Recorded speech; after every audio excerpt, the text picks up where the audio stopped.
Hello दोस्तों, एक बार फिर से आप सभी के इस नए वीडियो में स्वागत है। तो दोस्तों, हमने पिछले वीडियो में जाना था कि असंजनन और बहुभ्रूणता क्या है।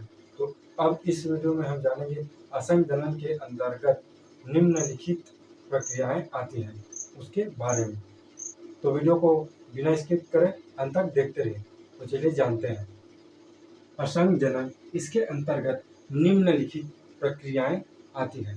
चलिए जानते हैं कौन कौन से प्रक्रियाएं होती हैं। ठीक है, तो पहला है अपस्थानिक भ्रूणता, दूसरा है अनिषेक जनन, तीसरा है हिपोगैमी, चौथा है अपबीजाणुकता और पांचवा है द्विगुणित बीजाणुकता। ठीक है, तो हमने पिछले वीडियो में जाना था कि असंजनन क्या है।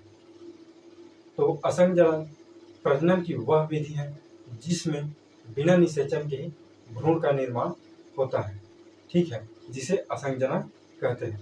तो अब जान लेते हैं उनकी प्रक्रियाएं। तो पहला है अपस्थानिक भ्रूणता, एडवेंटिव एम्ब्रियो। यदि भ्रूण का निर्माण सीधे बीजांडकाय न्यूसेलस की कोशिकाओं से होता है तो उसे अपस्थानिक भ्रूणता, एडवेंटिव एम्ब्रियो कहते हैं। ठीक है, मतलब यदि भ्रूण का निर्माण जायगोट से न होकर सीधे बीजांडकाय की कोशिका से होती है तो उसे एडवेंटिव एम्ब्रियो कहते हैं। ठीक है, यह अवस्था आपको नींबू में देखने को मिलती है। ठीक है, तो दूसरा है आपका अनिषेक जनन, पार्थेनोजेनेसिस। ठीक है, यदि अंड अर्थात मादा युग्मक बिना निषेचन के ही भ्रूण तथा नए पादपों में विकसित हो जाती है तो वह प्रक्रिया अनिषेक जनन कहलाती है। ठीक है, मतलब प्रजनन की यह वह विधि है जिसमें युग्मक बिना निषेचन के ही भ्रूण का निर्माण तथा नए पादप में विकसित हो जाती हैं।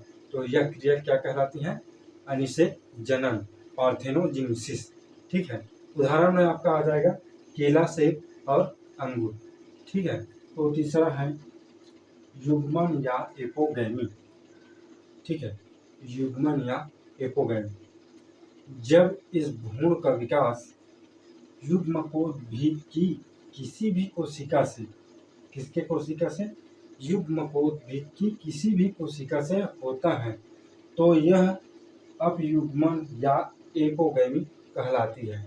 ठीक है, तो यहाँ पर समझेंगे युग्मकोद्भिद क्या है।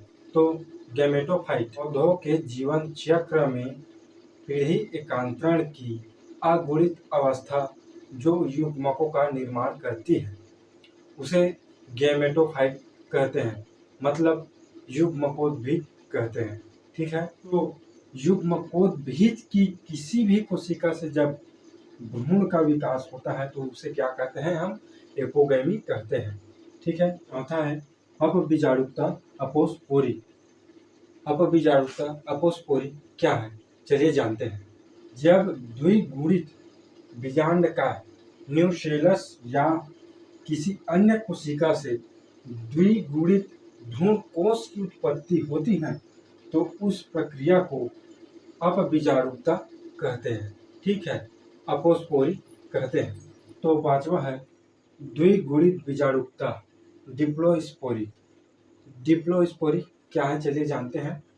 इस प्रकार की जनन विधि में द्विगुणित भ्रूण कोष, मतलब एम्ब्रियो से गुरु बीजाणु मातृ कोशिका से, किससे?